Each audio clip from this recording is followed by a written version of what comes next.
출애굽기 17장 8절에서 16절 말씀을 통해서 전쟁의 승리 공식이라는 제목으로 하나님 말씀을 함께 나누겠습니다. 오늘 본문은 우리가 이 세상을 살아가면서 치열한 삶의 현장에서 승리하는 성공 원칙을 알려주고 있습니다. 여러분, 세상 살기가 만만합니까? 그렇지 않습니까? 어른들이 공부하는 학생들을 향해서 이런 이야기들을 많이 하죠.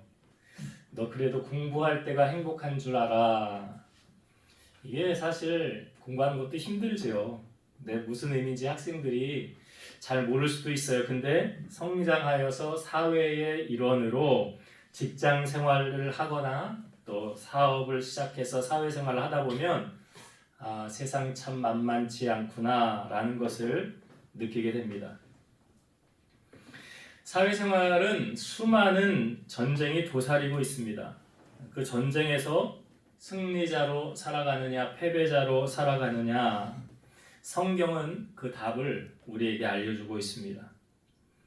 다윗은 골리앗 앞에 나아가서 싸우기 전에 유명한 말을 했지요. 너는 칼과 창과 단창으로 내게 나아오지만 나는 만군의 여호와의 이름으로 너에게 나아가노라. 전쟁은 여호와께 속한 것이니라.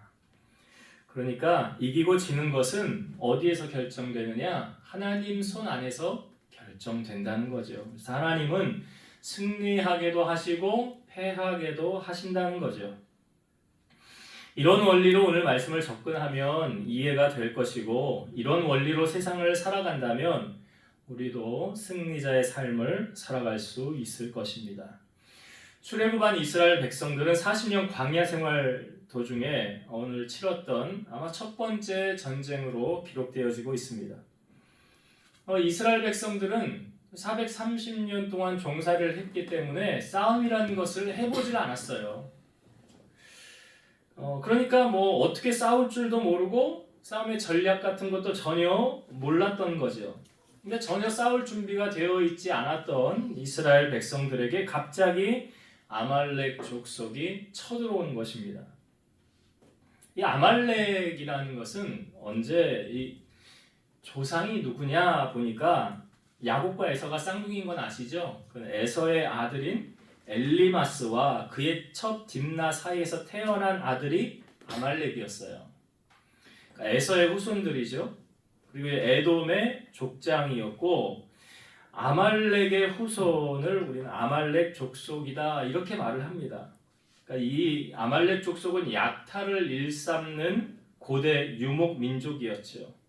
그리고 항상 이스라엘과는 적대적인 관계에 있었어요.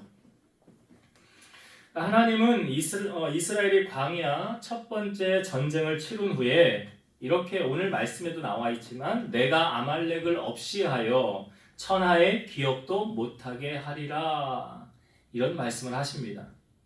근데 이 전쟁이 있었던 당시는 시기적으로 BC 1450년이었어요. 그러니까 출애굽을 하고 난 시점이었는데, 그로부터 400년이 흐른 뒤에 이스라엘은 왕정 시대에 이스라엘의 첫 번째 왕인 초대 왕이 사울 왕이죠. 사울 왕 통치 BC 1030년에 하나님은 사무엘을 통해서 사울에게 이렇게 말하라고 합니다. 만군의 여호와께서 이같이 말씀하시기를 아말렉이 이스라엘에게 행한 일, 곧 애굽에서 나올 때에, 이 사건이죠. 길에서 대적한 일로 내가 그들을 벌하노니 지금 가서 아말렉을 쳐서 그들의 모든 소유를 남기지 말고 진멸하되 남녀와 소아와 젖먹는 아이와 우양과 낙타와 나귀를 죽이라 하셨나이다. 그러니까 사무엘이 가서 하나님 말씀을 전한 거죠. 사울에게 가서 아말렉 쳐서 거기 있는 것을 다 진멸하라 라고 하였는데, 사울이 어떻게 했습니까? 전쟁은 이겼죠. 근데 거기 있는 거 다 진멸하지 않았죠. 왜 진멸하지 않은지 아시죠? 제사하려고 라고 말하지만 실상은 그거 아니었죠. 왜 그랬습니까? 사울은 하나님보다 백성들이 더 두려웠더라. 그러니까 사람을 두려워하면 어떻게 돼요? 올무에 걸리게 돼요. 시험에 걸리게 돼요. 그러나 여호와를 의지하는 자는 안전하리라 라고 성경은 말이죠. 자, 이때 사울이 다 진멸하지 않습니다. 이때 피하여 있던 아말렉 사람들은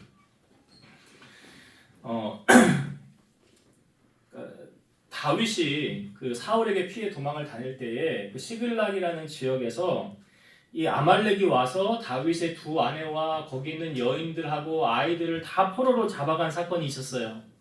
그래서 이 600명을 이끌고 가서 쫓아가다가 200명은 피곤해서 못 건너오고 400명이 가서 도로 다 찾아옵니다. 이것도 어떤 족속이 행한 일이냐면 아말렉 족속이 행한 일이에요.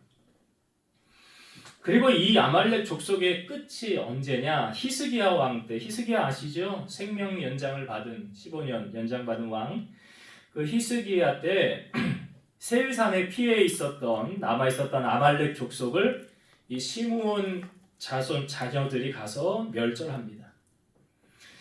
그리고 에스더 때의 아말렉 후손인 그 유대인들을 그 수산궁에 있는 유대인들을 다 멸하려고 했던 사람 누구였죠? 예, 하만이 다 멸하려고 그랬잖아요. 날짜 하루 잡아가지고 유대인들 이날 다 죽이자. 근데 에스더를 통하여 그 민족이 구원함을 얻지 않습니까? 이 하만이 어느 민족 사람이냐면 아말렉 사람입니다. 그래서 이 하만이 처형당하고 그 일가가 처형당함으로 이제 아말렉 족속은 성경에서 영원히 그 이후로 사라지게 되었다는 것이죠. 그러니까 하나님 말씀이 이루어진 거죠. 천하의 기억도 못하게 하리라. 근데 여러분 이 아말렉 족속을 보면 영적인 의미로 우리가 아말렉 족속을 보면 아말렉은 마귀, 영적인 대적해야 될 대상이라는 거죠. 그러니까 지금도 이스라엘이 출애굽하였을 때 호시탐탐 기회를 보고 있다가 넘어뜨리려고 한 것 아닙니까? 성경에 마귀는 우는 사자같이 도로다니며 삼킬자를 찾는다고 하잖아요. 예수님을 팔았던 가룟 유다도 제정신으로 예수님을 판 것이 아니죠. 성경을 잘 보면 그에게 마귀가 들어갔더라. 마귀가 들어가서 예수님을 판 거예요. 우리가 늘 성령 충만해야 하는 이유는 악한 영에게 미혹되지 않기 위해서. 왜냐하면 우리가 자칫 잘못하면 아말렉처럼 될 수 있다는 것을 성경은 우리에게 경고하고 있다는 거죠. 우리도 가룟 유다처럼 될 수 있다는 것을 성경은 경고하고 있다는 거예요. 오늘 말씀 중에서 여러분 내가 성령 충만한 사람인지 그렇지 않은지를 어떻게 우리가 점검할 수가 있을까요? 나는 성령 충만한 사람이야. 난 성령 충만한 사람인가 아닌가? 점검할 수 있는 것을 여러분들에게 알려드릴게요. 첫 번째는 뭐냐면 예수님을 나의 주인으로 고백하는 사람. 성령 충만한 사람이에요. 고린도전서 12장 3절의 말씀에 보면 누구든지 성령으로 아니하고는 예수를 주시라 할 수 없느니라. 여러분들의 삶에 예수님이 나의 주인이십니다 라고 고백하는 사람은 성령 충만한 사람이에요. 성령 받은 사람이에요. 근데 성령 충만하지 않으면 예수님보다 다른 것 더 사랑하죠. 예수님이 내 삶의 최우선순위가 아니죠. 성령 충만하지 않은 거예요. 내가 성령 충만하면 예수님하고 비교할 게 없어요. 예수님보다 더 귀한 게 없어요. 성령 충만한 삶이면 주님이 나의 삶의 주인이십니다 라고 고백할 수 있는 거예요. 이게 첫 번째 내가 성령 충만한 증거고요. 두 번째는 뭐냐면 내가 십자가죠. 내 이웃을 사랑하는가 미워하고 있는가. 아니 뭐 성경에 당연히 마귀는 대적해야 될 대상이라고 그렇지요? 잘 한번 생각해 보세요, 여러분. 여러분 가족들, 남편, 아내, 또 부모, 자녀, 또 내가 직장 생활하는 직장의 상사나 내 아래 부하나 내 동료들이나 교회에서는 함께 신앙생활하는 교우들, 목사님, 사모님, 내가 정말 사랑하고 있는가를 점검해 봐야 돼요. 내 안에 그 사랑이 있으면, 예수님의 그 사랑이 있으면 내가 성령 충만하다는 증거예요. 근데 내 안에 사랑이 없고 자꾸 미움만 있어요. 저 사람은 꼴도 보기 싫은데? 저 사람을 내가 어떻게 사랑해? 내 눈앞에서 사라졌으면 좋겠는데? 그러면 그건 지금 주님의 사랑이 그 안에 없는 거죠. 성령 충만하지 않은 거예요. 지금 아말렉이 제가 어떻게 표현했습니까? 마귀라는 표현을 썼죠. 이스라엘 자손들은 하나님의 자녀들이잖아요. 성경의 지금 영적인 원리로 보면. 근데 그 하나님의 자녀들을 지금 죽이려고 하고 넘어뜨리려고 하고 망하게 하려고 하는 거 아닙니까? 그럼 혹시나 우리가 신앙생활을 하면서 여러분들이 하나님의 자녀를 공격하는 것, 험담하는 것, 시기하는 것, 미워하는 것, 질투하는 것, 이거는 지금 아말렉처럼 내가 행하고 있다는 것을 아셔야 돼요. 이것이 마귀에게 종노릇하고 있다는 사실이라는 거죠. 깨달았으면 빨리 돌이켜야 되는 거예요. 하나님 앞에 자복하고 회개해야 한다는 것입니다. 회개하지 않고 끝까지 내가 잘했다라고 고집 피우면 하나님의 진노를 면할 수 없어요. 그러나 내가 돌이키기만 하면 그 하나님은 우리의 죄를 동이 서에서 먼 것 같이 우리의 죄가를 옮겨주시죠. 시편 103편의 8절부터 14절에 있는 내용을 제가 읽어볼게요. 여기 하나님은 이런 분이시다라고 우리에게 알려주고 있거든요. 제가 읽어볼게요. 여호와는 긍휼이 많으시고 은혜로우시며 노하기를 더디하시고 인자하심이 풍부하시도다. 자주 경책하지 아니하시며 노를 영원히 품지 아니하시리로다.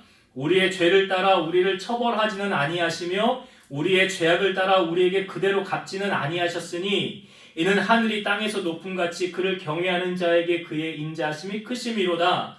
동이 서에서 먼 것 같이 우리의 죄가를 우리에게서 멀리 옮기셨으며 아버지가 자식을 긍휼히 여김같이 여호와께서는 자기를 경외하는 자를 긍휼히 여기시나니 이는 그가 우리의 체질을 아시며 우리가 단지 먼지뿐임을 기억하심이로다.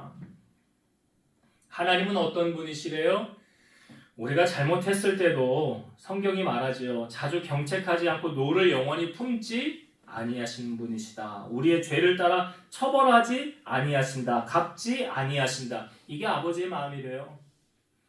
동이 서에서 먼 것 같이 우리의 죄가를 옮겨주신대요. 아버지가 자식을 불쌍히 여김같이 하나님이 우리를 불쌍히 여기신대요. 그리고 하나님을 경외하는 자를 긍휼히 여겨주신대요. 여러분, 하나님은 이런 분이세요. 하나님은 우리를 사랑하시되 끝까지 사랑하시고 우리의 대신 원수를 갚아주시고 악인을 멸하시고 하나님의 자녀를 지키시는 사랑이 많으신 하나님이시라는 거예요.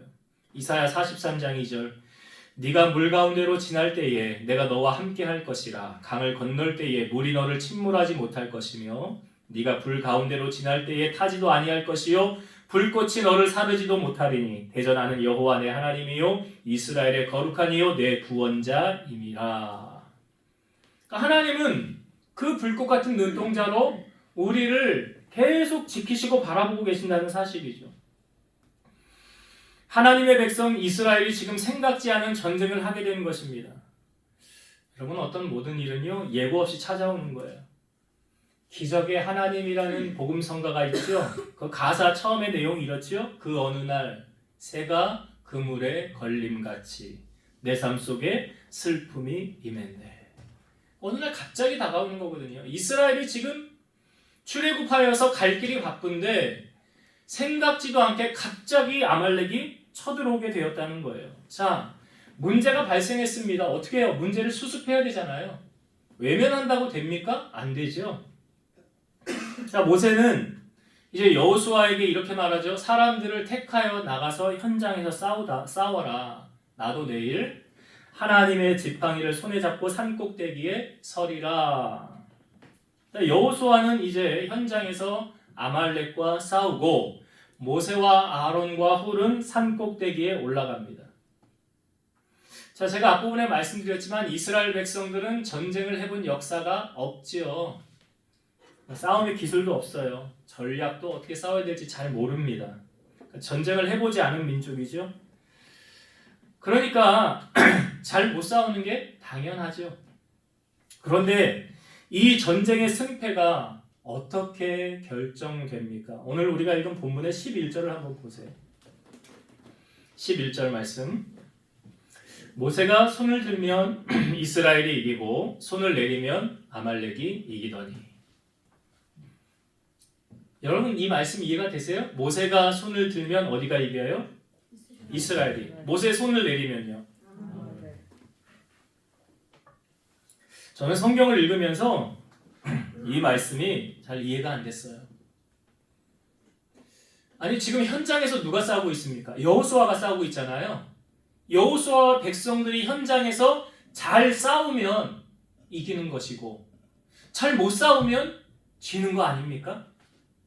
근데 어떻게 모세가 손을 들면 현장에서 싸우는 이스라엘이 이기고요. 모세의 손이 내려가면 현장에서 싸우는 이스라엘 백성들이 지느냐? 아니 그게 왜 모세의 손에 달렸냐고요. 현장에서 잘 싸우면 이기고 못 싸우면 지는 거지. 그러니까 저는 이걸 어떻게 이해를 해야 될까? 설교 준비를 하면서. 근데 여러분 모세가 손을 든다는 것은 뭘 의미하는 거죠? 모세가 기도하는 거죠. 손을 들었다는 것은 기도한다는 것을 의미하는 거예요. 그러니까 하나님께 지금 도움을 요청하는 SOS 신호를 보내는 거죠.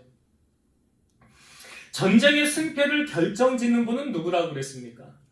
하나님이라고 그랬죠. 그러니까 모세의 기도를 통해서 역사하시는 하나님의 손이 전쟁을 이기게도 하시고 패하게도 하실 수 있다라는 거예요. 좀 더 쉽게 접근을 하면 모세의 손이 들리면 계속 기도하면 이기고 기도하지 않으면 패배한다라는 원리를 우리에게 알려주고 있죠. 하나님은 기도하는 자의 기도를 들으시고 일한다는 사실이에요. 우리 송은미 집사님 아들 신현이가 이제 군대 입대한 지 3주가 이제 넘어갔죠. 이제 4주차 들어가는 것 같아요. 근데 군대한 아들을 위해서 할 수 있는 게 뭐가 있을까요? 훈련소 가서 뭐 간식이라도 사다 줘야 될까요? 가서 어떻게 훈련하는가 볼 수가 있나요? 아무것도 할 수 있는 게 없어요. 그러나 우리가 할 수 있는 것이 있어요. 뭐 있습니까? 기도하는. 그래서 우리 집사님이 거의 빼놓지 않고 물론 그전에도 그러했지만 계속 와서 기도의 자리를 지키는 거예요. 지난 12일에 서연이가 아산병원에 다시 입원을 하게 되었어요. 서연이의 인생에 있어서 치열한 영적 싸움이 펼쳐지고 있습니다. 어떻게 하면 서연이가 그 전쟁을 이길 수 있을까요? 기도의 손이 들려지면 이길 것이고 기도의 손이 내려가면 지는 거예요. 여러분 위급할수록 목숨 걸고 기도해 보세요. 그러면 하나님께서 어떻게 일하는가 보일 거예요. 그러나 나는 기도하지 않고 내 문제, 자녀 문제 그냥 잘 되기를 바라는 것은 어불성설 앞뒤가 안 맞는 논리죠. 아브라함이 소돔성을 위한 중보 기도한 거 있었죠? 의인을 어떻게 악인과 함께 멸망할 수 있겠습니까? 의인 50명이 있으면 멸망할 겁니까? 아니 50명 멸망 안 해. 없어. 45명은요. 45명 안 돼. 그렇게 아브라함이 계속 간절하게 중보하잖아요. 마지막에 10명이 있으면 멸망할 겁니까? 아니 멸망하지 않아. 근데 소돔성 멸망했어요? 안 했어요? 멸망했잖아요. 역으로 말씀을 풀어보면 의인 10명이 없어서 소돔성은 멸망했다는 거예요. 그 땅에 의인 10명이 없었다는 거죠. 영국의 개혁을 위하여 기도했던 존 낙스라는 사람 있죠? 이 사람이 한 유명한 이런 말을 남겼어요. 기도하지 않는 민족보다 기도하는 한 사람이 강하다. 기도하지 않는 민족보다요, 기도하는 한 사람이 더 세대요. 왜 그런지 아시죠? 기도하는 한 사람은 누가 붙들고 있어요? 하나님이 그를 붙잡고 있잖아요. 하나님보다 강한 그 어느 누구도 없잖아요. 예레미야 5장 1절 보면 너희는 예루살렘 거리로 빨리 다니며 그 넓은 거리에서 찾아보고 알라. 너희가 만일 정의를 행하며 진리를 구하는 자를 한 사람이라도 찾으면 내가 이 성읍을 용서하리라.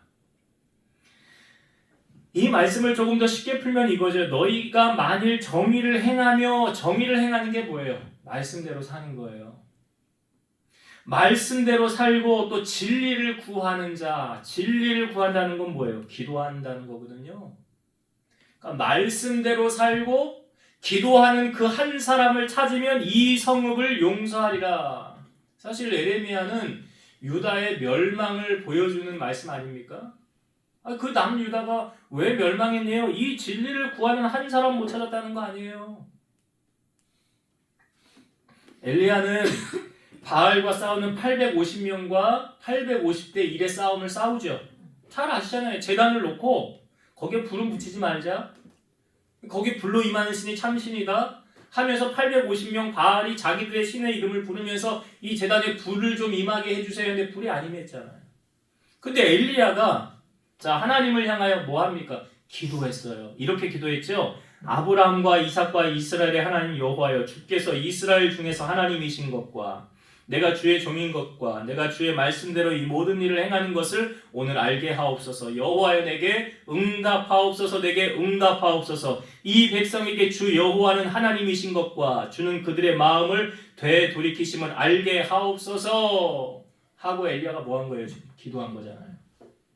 기도하고 난 다음에 어떤 일이 일어났습니까? 하늘에서 불이 떨어졌더라. 그리고 850명 엘리야가 가서 다 죽였잖아요. 850대 1의 싸움 이기지 않았습니까? 여러분, 한 사람의 기도가요, 내 가정을 살리고 내 자녀를 살리고요, 내 직장과 내 사업장을 살리고 우리가 섬기는 교회를 세우고 부흥케 한다는 사실을 기억하고, 여러분 다른 건 못해도요 꼭 깨어서 기도로 주님과 교통하는, 그래서 기도의 승리를 경험하는 여러분 되시기를 주의 이름으로 축원드립니다. 그러니까 이 전쟁의 승패는 어디서 결정났다고요? 모세의 손. 기도하는 그 손이 올라가면 이기고 그 손이 내려가면 지더라. 우리가 싸움은 이 땅의 영적 싸움, 이 땅에서 싸우면 원리 똑같아요. 여러분이 기도로 깨어있으면 이기는 거예요. 기도하지 않으면 지는 거예요. 이기고 싶습니까? 기도하세요. 기도하면 이기는 거예요. 모세가 지금 우리에게 알려주는 단순한 승리 원칙은 그거죠. 자, 그런데 모세가 손 이렇게 보니까 손 들면 이기거든요. 그럼 모세는 손 계속 들고 있어야 되잖아요. 근데 모세가 신입니까? 인간이잖아요. 모세도 손을 계속 들고 싶어요. 근데 손이 힘드니까 버거워서 손이 점점점 내려오는 거예요. 근데 내려오니까 현장에서 싸움이 지는 거예요. 모세는 손을 올리고 싶어요. 근데 못 올려요. 그때 모세 옆에 두 사람 같이 있었죠. 아론과 훌이 있었어요. 아론과 훌이 이것을 바라보니까 이 영적인 원리를 알았다는 거죠. 아, 모세가 손 들면 이기고 손 내려가면 지니까 우리가 모세의 손을 붙잡아 줘야 되겠다 하고 돌멩이를 가져다가 모세를 앉혀요. 그리고 나서 한 사람이, 이 두 사람이 양쪽에서 팔 한 짝씩 붙은 거예요. 계속 붙잡고 있는 거예요. 모세의 손이 내려가지 않도록 붙잡고 있었어요. 자, 모세가 손을 계속 들고 있었으니까 전쟁은 어떻게 됐을까요? 이겼어요. 이겼어요. 자, 이 모세의 손이 내려오지 않자 이제 현장에서 싸우던 여호수아는 이제 아말렉을 쳐서 무찌른 거죠. 이 지금 광야 생활을 하는 이스라엘 백성들을 향하여 성경은 이런 표현을 하고 있죠. 광야 교회라라고 표현을 하고 있거든요. 그러면 모세는 교회 목회자고요. 그 목회자의 편에 같이 서서 그를 도와주었던 아론과 훌이 있잖아요. 자, 이들은 하나님께로부터 어떠한 상급을 받았느냐? 아론은 제사장의 반열에 하나님이 올려주셔요. 제사장은 하나님의 선출직이거든요. 그러니까 레위 지파 중에서도 구별된 자들, 그러니까 이 레위의 자손들 여러 자손이 있는데 이것을 못마땅해서 반역을 일으킨 민족들이 있었잖아요. 자손들, 고라 자손들. 고라 자손이 야, 우리도 좀 해보자 제사장 하면서 반역을 일으켰거든요. 그러니까 모세가 하나님 앞에 기도해서 이거 어떻게 정리됩니까? 하나님이 교통정리했잖아요. 잘 아시죠? 땅이 입을 벌려서 고라 자손을 덮어버렸더라. 흔적조차 남기지 않았더라. 그렇게 교통정리된 거 있잖아요. 근데 참 아이러니하게도 아론은 또 이 모세의 반대편에 선 적도 있었어요. 성경이 다 보여주잖아요. 민수기 12장인가의 내용에 보면 그 아론과 그 미리암이 그 모세를 대항하는, 모세를 비방하는 사건이 나오죠. 모세가 뭐 구스의 여인을 아내로 맞아들였다. 흑인 여인인데, 근데 그 일로 말미암아 비방하는 사건이 나와요. 하나님께서 모세와 아론과 미리암을 다 불러 모으죠. 회막 앞으로 나와라. 그러면서 말하기를, 야, 내가 보통 사람하고 대화도 하고 뭐 말도 하지만 내 종 모세와는 그렇지 않다. 그와는 은밀하게 내가 말하고 감추인 것 없이 내가 다 토하느니라. 어찌 내 종 모세 비방하기를 두려워하지 않느냐. 그래 하나님 그 말씀하시고 나갔는데 미리암에게 나병이 들잖아요. 그러니까 미리암은 모세의 누나고 아론은 모세의 형이거든요. 자기들이 서열로 따져서 형이고 누나니까 모세에게 내가 이렇게 할 수 있지 않는가라고 말했지만 그것으로 말미암아 나병이 걸리게 되었고, 아론이 말하죠. 모세에게 우리가 우둔하게 행하였으니 용서해달라고 구하잖아요. 그러니까 하나님의 편에 섰을 때는 목기자 편에 서니까 하나님 축복하셨지만 반대편에 서니까 하나님 이렇게 하시는구나 라는 것을 성경으로 이렇게 보여주고 있어요. 또 훌은 어떠했습니까? 그 옆에 모세 팔을 붙들었던 훌도 하나님이 축복하세요. 어떻게 축복하셨느냐? 출애굽기 35장 30절 31절. 모세가 이스라엘 자손에게 이르되 볼지어다 여호와께서 유다 지파 훌의 손자요 우리의 아들인 부살레를 지명하여 부르시고 하나님의 영을 그에게 충만하게 하여 지혜와 총명과 지식으로 여러 가지 일을 하게 하시되. 여기 성경에 보니까 훌의 이름이 나오죠. 여호와께서 유다 지파 훌의 손자요 우리의 아들인 부살레를 지명하여 부르시고, 부살렐이라는 사람을 부르실 때에 먼저 누구를 보고 부르셨느냐예요. 성경이 누구를 보고 불렀느냐? 훌을 보고 불렀대잖아요. 여기 훌의 손자 우리의 아들인 부살렐, 그러니까 훌의 손자거든요. 부살렐이. 부살렐 하나님 왜 부르셨느냐? 야, 그때 모세 편에 서서 모세 팔을 붙들어준 게 훌 아니냐? 우린 잊혀질 수 있잖아요. 근데 하나님은 잊지 않으시잖아요. 기억하고 계시잖아요. 그리고 부살레를 지명하여 지혜와 총명과 지식으로 어떤 일을 하게 해야 되냐? 하나님의 그 법궤를 만들고 그 일을 섬기는, 그 기구들을 만드는 일을 섬기는데 하나님이 선택하여서 그를 쓰셨다는 거죠. 이처럼 주님의 편에 서니까, 하나님의 편에 서니까 그 후손들까지도 하나님이 축복하시더라는 거죠. 노아의 방주 사건이 있지 않았습니까? 노아의 홍수 뒤에 세 아들과 세 며느리 나가서 이제 살아갈 때에 노아가 포도나무 농사를 지었죠. 근데 하루는 노아가 포도주를 마시고 취해서 그 장막 안에서 벌거벗은 채로 누워 있었어요. 근데 그것을 가장 먼저 발견한 사람이 가나안의 아버지 함이었어요. 그러니까 노아의 세 아들인 게 셈, 함, 야벳 이 순서거든요. 둘째인 함이 가장 먼저 그것을 봤어요. 근데 그의 아버지의 하체를 보고 밖으로 나가서 그의 두 형제인 셈과 야벳에게 알립니다. 이런 식으로 알렸겠지. 야, 아버지 봐라. 야, 술 취해가지고 야 벌거벗고 거기 가서 누워 자고 있더라. 야, 꼴이 가관도 아니야. 제가 그냥 추측을 해서 말씀을 드린 건데, 아무튼 아버지가 이제 술 취해서 옷 벗고 자고 있어. 그거를 두 형제에게 알린 거예요. 근데 이 셈과 야벳은 어떻게 했냐면 옷을 어깨에 걸쳐서 뒤로 이제 뒷걸음질 쳐서 들어가서 그 아버지의 하체를 그 옷으로 덮어 드립니다. 그리고 그들의 얼굴을 돌이켜서 아버지의 하체를 보지 않았더라 라고 성경이 말하고 있어요. 그러니까 수습을 한 거죠, 두 아들은. 근데 노아가 술이 깨어서 이 사실 작은 아들 함이 자기의 행한 일을 알게 됐어요. 그리고 나서 노아가 이렇게 말을 합니다. 가나안은 저주를 받아, 가나안이 누구냐면 함의 아들이에요. 가나안은 저주를 받아 그의 형제의 종들의 종이 되기를 원하노라. 셈의 하나님 여호와를 찬송하리로다. 가나안은 셈의 종이 되고 하나님이 야벳을 창대하게 하사 셈의 장막에 거하게 하시고 가나안은 그의 종이 되게 하시기를 원하노라. 누구는 축복을 하고 누구는 저주가 임하였더라 라는 것이 지금 노아의 말 속에 나오고 있잖아요. 그래서 뭐 함의 후손들은 흑인들의 조상이 이 함이 되었다.